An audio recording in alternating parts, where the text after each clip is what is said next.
Je kunt net alle dagen een koning op de foto zetten die een stukje Frieske zie ziet. Maar van een beetje wie het raakt op het Jereveen.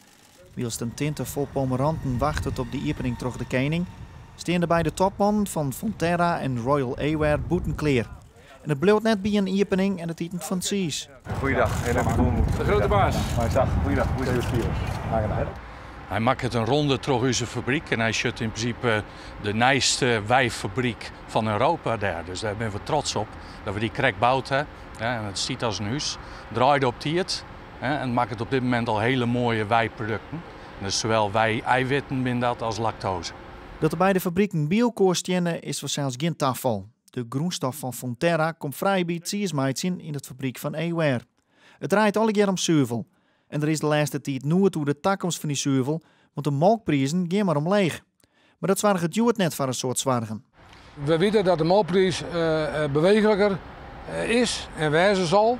En dat de melkprijs heel hoog is, denkt iedereen dat het nog hoger wordt. Als de melkprijs heel leeg is, denkt dat iedereen nog leger wordt. Ja, de werkelijkheid ligt ergens in het midden, maar we weten nooit precies wanneer.